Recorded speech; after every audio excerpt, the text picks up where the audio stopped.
শিল্পী, Why are you shouting, Kaushik? আমি কি বললাম বলো তো? আমি তো ভালো কথাই বললাম। সত্যি কথাই তো, ওদের তো আনন্দ আহ্লাদ বলে কিছু হয় না, না? এক বাড়িতে এতগুলো লোক গিজগিজ করে থাকে, আনন্দ আহ্লাদ করবে কি করে? আমি তো শুনেছি যে একজন যদি আনন্দ করে বাকি সবাইকে না নিয়ে গেলে নাকি মুখ ভার হয়ে যায়। কি আশ্চর্য, কোনো স্বাধীনতাই নেই ওই বাড়িতে। হ্যাঁ আচ্ছা ঠিক আছে, এই বাড়িতে যখন এসেছে 3 দিন থাকবে, সবাই মিলে আনন্দ করবে, কি আছে, অসুবিধা তো কিছু নেই। এরকম তো সুযোগ সবসময় পাওয়া যায় না, না? কে বলেছে ওদের জীবনে স্বাধীনতা নেই? ওদের জীবনেই স্বাধীনতা আছে। কে বলেছে ওরা আনন্দ আহ্লাদ করে না? ওরাই আনন্দ আহ্লাদ করে, তুমি কোনোদিন করোনি। কে বলেছে ওদের অন্য কোথাও যাওয়া হয় না? ওরা যেতে চায় না। ওরা যে আমার বাড়িতে এসছে তাতে আমি নিজেকে সৌভাগ্যবান মনে করছি। রূপাঞ্জন, চিনি, মিষ্টি, কমলেশ্বর, রিজু, তোমরা নিশ্চয়ই আমার কথাকে দাম দেবে, অন্য কারোর কথাকে নয়। না কাকাবাবু, মানে সরি টু সে, কিন্তু আমার মনে হয় আপনার উচিত ছিল একটু বাড়িতে আলোচনা করে নিয়ে আমাদের ইনভাইট করার। মানে উনিও তো বাড়ির একজন মেম্বার, ওনার যদি অসুবিধে হয় সেক্ষেত্রে তো। দাদা ভাই শোনো, ওনার অসুবিধা না মানে গুলি মেরেছে ওনার অসুবিধা কি, ঠিক আছে? উনি এ বাড়িতে আছে বলে আমাদের অসুবিধা হচ্ছে, ওকে? আর ওনার কথা তোমরা কেউ, আমি কিন্তু বলে দিচ্ছি, তোমরা কেউ এ বাড়ি ছেড়ে যাবে না। না না বৌদি আসলে ওভাবে কিছু বলেনি। কে কিভাবে কি বলতে চাইছে সেটা আমরা বুঝতে পারছি দিদি, এর ব্যাখ্যা করতে হবে না। আসলে গুনগুনের মুখের দিকে তাকিয়ে এমন করে বায়না করলো মেয়েটা, আমরা কেউ না করতে পারলাম না। আর কৌশিকদাকে তো নিজের দাদার মতোই ভালোবেসে ফেলেছি। কৌশিকদা এত করে অনুরোধ করেছিলেন, মানে না তবুও কেউ বললেই সব জায়গায় সবাই মিলে চলে আসতে হবে তার কোনো মানে নেই পটকা। তুই এভাবে কথা বলছিস কেন ভাবি? হ্যাঁ বলছি। না মানে পাবিন, গুনগুন বলেছিল বলেই। হ্যাঁ ভাবিন, গুনগুনের যে কোনো কথাই আমরা ফেলতে পারি না, এটা কি তুই বুঝতে পারিস নি? খুব ভালো বুঝতে পারি, কিন্তু এবার থেকে ফেলতে হবে। ও যা বলবে ওর কথা রাখার জন্য মরিয়া হয়ে তোরা চেষ্টা করবি, এটা হতে পারে না। কেন ব্যাগ সুটকেস নিয়ে চলে এলি তোরা? আই সরি সোনাদা, তার মানে তুমি বলতে চাইছো যে আমাদেরও আসা উচিত হয়নি, তাই তো? মনে হচ্ছে উচিত হয়নি রূপাঞ্জন। তারা সৌজন্য, তুমি কেন ওদের সঙ্গে এইভাবে কথা বলছো? আমি একদম ঠিক বলছি, ওদের শিক্ষা হওয়া দরকার। কোথাও কিছু হলেই নাচতে নাচতে চলে গেলাম সবাই মিলে, এটা বন্ধ করতে হবে স্যার। সরি সরি বাবিন, আর কখনো এরকম ভুল হবে না। ওই অনুষ্ঠানটা হয়ে যাক, রিচুয়াল যা যা হওয়ার হয়ে যাক, তারপর আমরা হয় ফিরে যাব। দেখো আমি কিন্তু তোমাদের চলে যেতে বলিনি একবারও। হ্যাঁ রিচুয়ালটা হয়ে যাক, তারপর 5 স্টার থেকে খাবার আসছে, ভীষণ ভালো ভালো মেনু আছে। আর জানো তো তোমাদের কাকাবাবু যখন যেটা প্রয়োজন তার থেকে 10 গুণ খাবার আনিয়ে রেখে দেয়। আসলে তোমাদের কথা ভেবেই বোধহয় উনি করেছেন।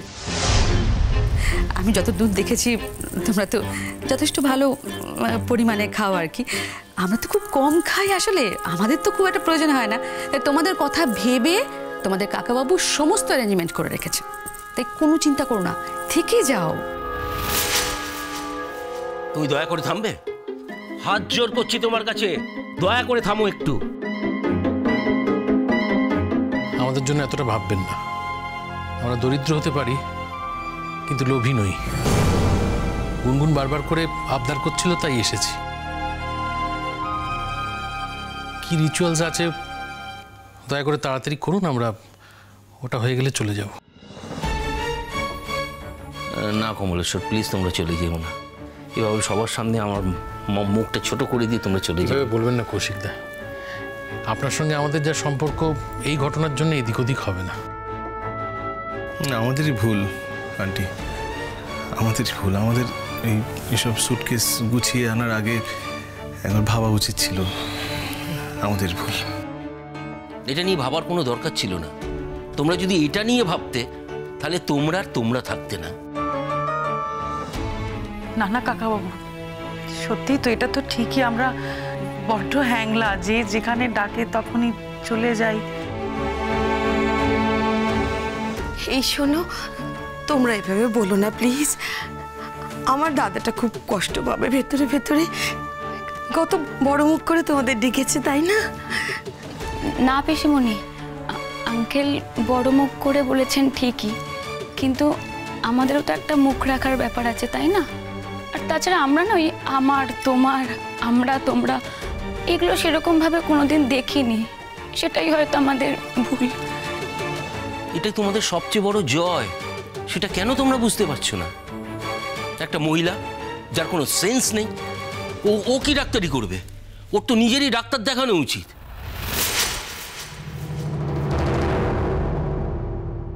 ও দাদা, মেয়েটার কষ্ট তো আর দেখা যাচ্ছে না।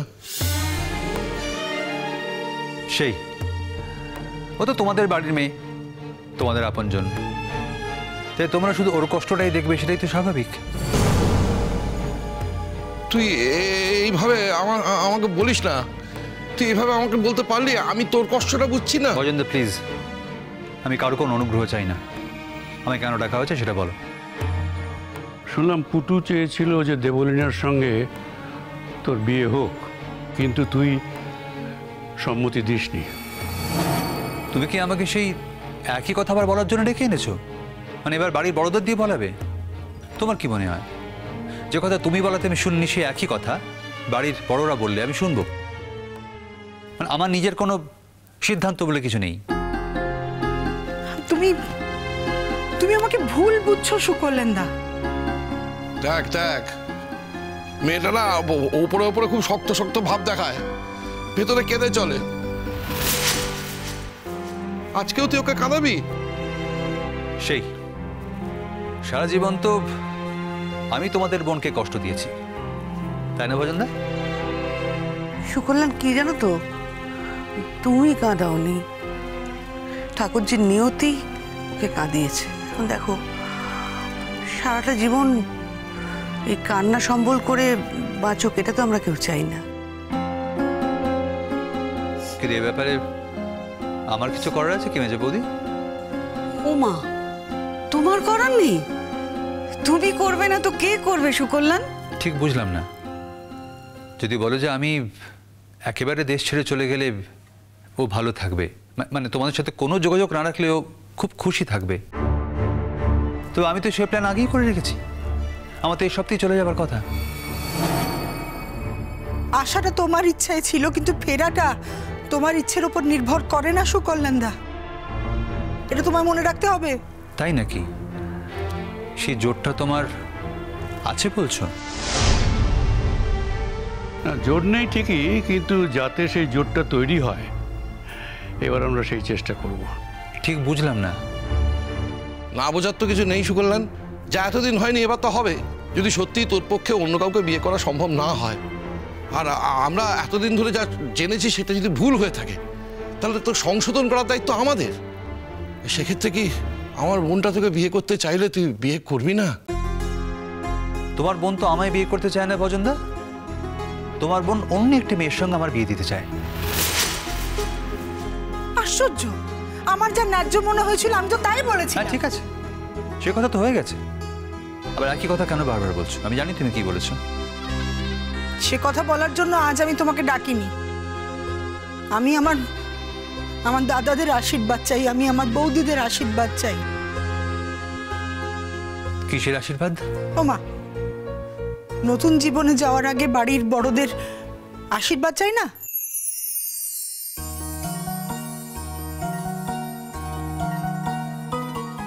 মেঘমালা যা বলছো ভেবে বলছো তো? এতদিন ধরে এই ভাবনাটাই তো ছিল আমার ভেতরে। শুধু আমি জানতাম না যে আমার জীবনে এমন একটা দিন আসবে যেদিন আমি আমার হারিয়ে যাওয়ার সমস্ত কিছু আবার ফেরত পাবো। আমি শুধু আমার দাদা বৌদিদের মত জানতে চাই। আমি নিজে দাঁড়িয়ে থেকে তোদের বিয়ে দেবো। আরে এর থেকে আনন্দের আর কিছু আছে নাকি? আমার বোনটা কত বছর ধরে এত কষ্ট পেয়েছে। বললাম যে তোমরা শুধু তোমার বোনের কষ্টটাই সারা জীবন দেখে এলে।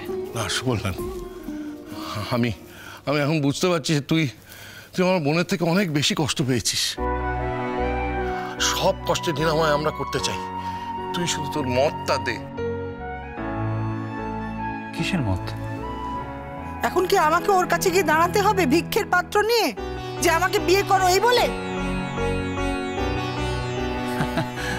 হাসালে মেঘমালা, এতকাল তো বারবার করে আমি তোমার সামনে ভিক্ষের পাত্র নিয়ে দাঁড়িয়েছি, একদিনের জন্য তো আমার প্রতি এতটুকু দয়া দেখাওনি তুমি।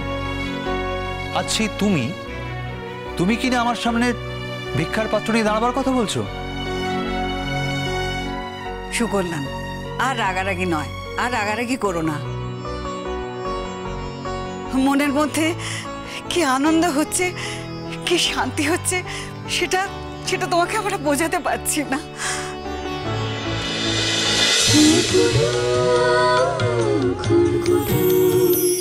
স্টার জলসার প্রিয় শো দেখার জন্য সাবস্ক্রাইব করুন আমাদের ইউটিউব চ্যানেলে এবং আপডেটেড থাকার জন্য প্রেস করুন বেল আইকন।